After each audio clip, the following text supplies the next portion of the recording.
Oh, how the tables have turned, how the conversation has changed, and how the narrative is turning in a different direction. That's what we have in the WNBA. And y'all wonder why I call it a never ending drama. There is nothing like WNBA basketball. Women's basketball, whether it's WNBA or Unrivaled, there is nothing like it. It's actually freaking special. Why, you ask? Because there's always something happening. There's always someone talking about someone. And it's always a player talking about another player. You don't see that happen in the NBA.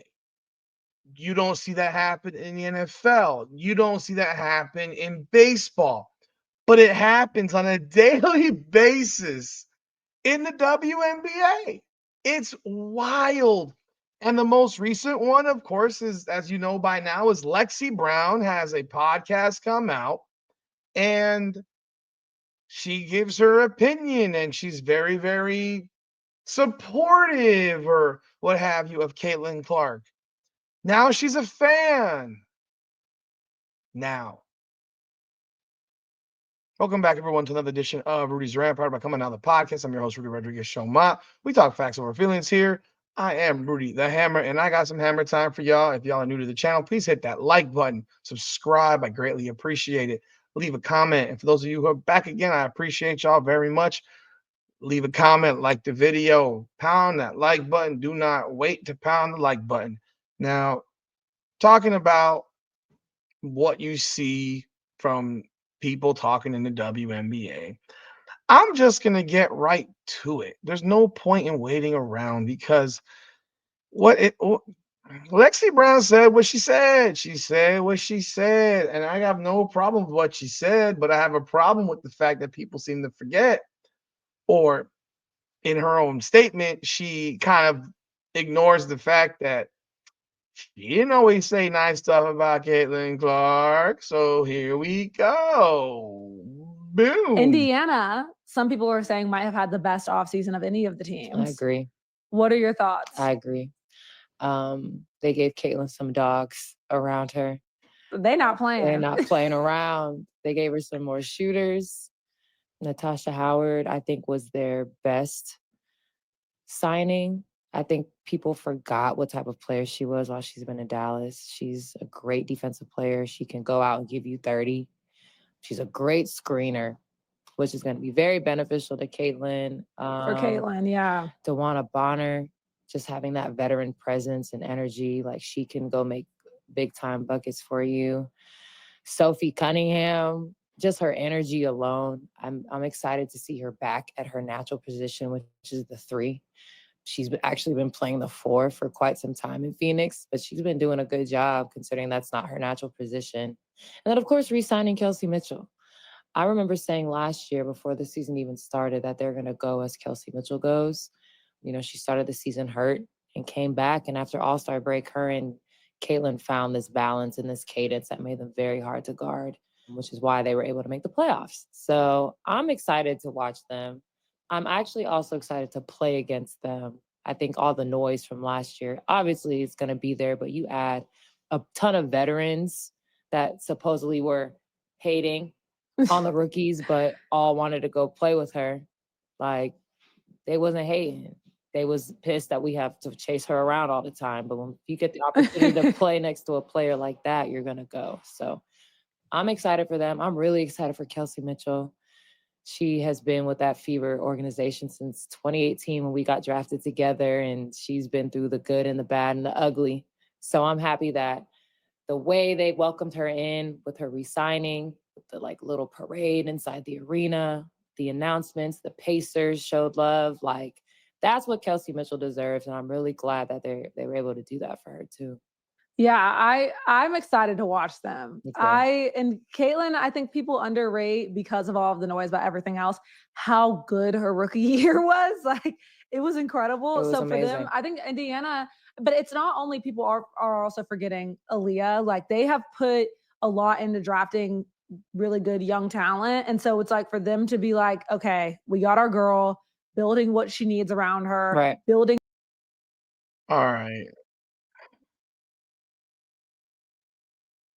So you heard that, right? You heard Lexie Brown say that the hating wasn't real. The hating wasn't real. This was Lexie Brown on the Gilbert Arenas show. Yeah. Remember this one? Just a refresher for you on this. That came from college that translated, and it didn't take them long. Jalen, they wasn't taking 23s a game. Yeah, Steph wasn't either. But then when he did, it's like, hello, I'm here. He's different. She's different. What I'm saying is college. Who plays the style that how? What Caitlin is the played. style? Just threes? wow. It's not just threes. What is her style? But who that came from college that translated, and it didn't take them long. Jalen, they wasn't taking 23s a game. Yeah, Steph wasn't either. But then when he did, it's like, hello, I'm here. He's different. She's different. What I'm saying is college. Who plays the style that how? What Caitlin is the played. style? Just threes? wow. It's not just threes. What is her style? That was Lexie Brown. That was Lexie Brown. Have I been saying Lexie Hull this whole video? God, I hope not. I meant Lexie Brown the entire video. I can't remember what I said, but if I said Lexie Hull, I apologize for that. Sorry, Lexie Hull. That was not my intention if I said that. Lexie Brown. Lexie Brown was one of the haters. She was one of the haters. There's all kinds of others. There was the Dejanay Carringtons. There was the Alyssa Thomases. There was the Asia Wilsons. There were a lot of them. There were a lot of the haters. There were a lot of them. And I don't like using that terminology a lot, but she made a point to say that. So I have to respond to her point of that was you were one of them. We all know Cheryl Swoops is a hater, but you were one of them. You went on Gil's Arena and said all she does is shoot 23s. What's her game? Shooting threes? Well, I think you learn. It's funny because you can. What makes it so sad and is that it's laughable is that you have Google. You don't have to have seen her play one damn time. But if you click Google and type in Caitlin Clark stats, you can pull up her statistics for her 4 years at Iowa, since this was right before she went into the WNBA, I believe. And you could see that she led the country in assists as well as points. And that she led the Big Ten in assists as a freshman, along with leading the country in points. So what you've now said is, what's her style? Well, her style is creation. Her style is facilitation. Her style is getting everybody involved. Her style is making everybody on her team better. Her style is creating stuff for her teammates that otherwise can't create them for themselves. That's what her style is. So when you make statements like the haters, well, you were one of them. You were one of them. Now you're excited to play against her? Yeah, she'll dog walk you. We all know this. So people that want to say, oh, and this is what makes the WNBA commentary so unbelievably dramatic, because dudes don't go around talking about stuff like this, generally speaking. They don't. These NBA players don't really typically talk about each other all that much, but every single day there's someone else talking about Caitlin Clark or Angel Reese or whoever. There's always someone talking about somebody. It is a nonstop reality TV show. It is a nonstop afternoon soap opera, which is why we've always got something to talk about in the WNBA. That's what makes the WNBA special, in my opinion, is because in the offseason for the NBA, nobody cares. About the only sport that anyone actually really cares about in the offseason is football, the NFL, because, as soon as the Super Bowl ends, in February now, in mid-February now, you have the combine in April. So between the Super Bowl and the combine, it's 2 months, and then a month and a half later, you have the draft. What is the NFL draft? The NFL draft.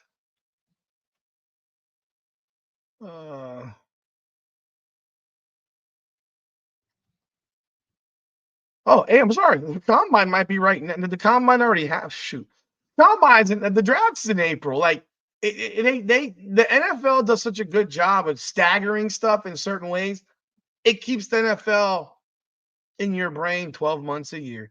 This didn't used to be the case, but they found a way to extend the season now to where now you're playing into February. If they add another game, we might have the freaking Super Bowl in the middle of February, third week of February. Next thing you know.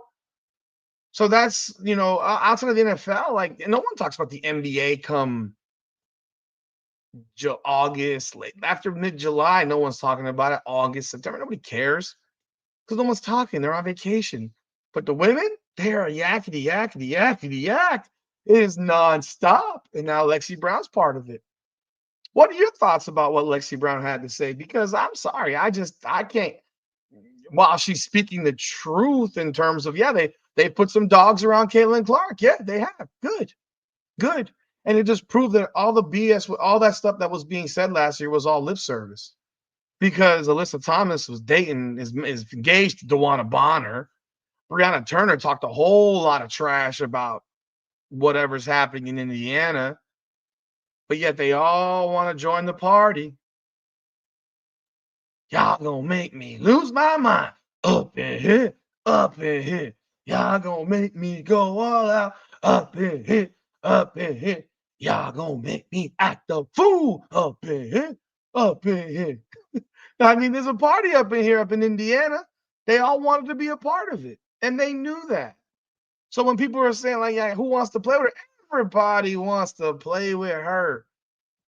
Everybody does. I'll tell you right now, if Angel Reese could, she would too, because she knows that she could look like a superstar playing next.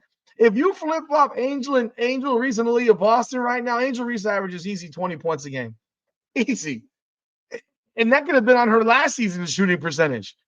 I think Angel Reese will be a lot better this year. I really do, based on what I'm seeing. I think she'll be a lot better. I think she's going to be probably closer to 20 points per game.